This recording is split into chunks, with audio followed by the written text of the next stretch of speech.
everyone, my name is Trofort Wilson, and here's another photo shoot breakdown.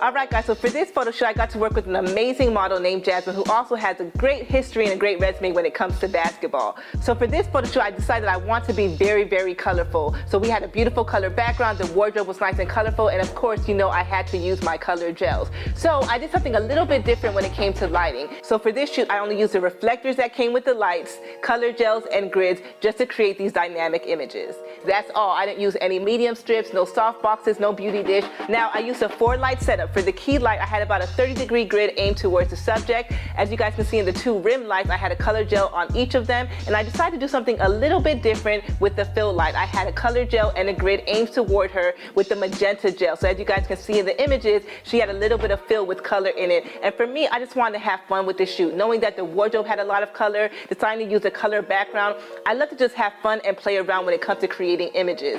A lot of us feel like we have to stick to a specific rule book, but for me, whenever I'm doing shoots, I just like to have fun. I like to experiment and see, hey, if it works, if it doesn't, learn from it and move on and create. So I challenge you guys, don't think that you have to get all the fancy equipment all the time. Use what you have fun with it, and you just never know what you'll create.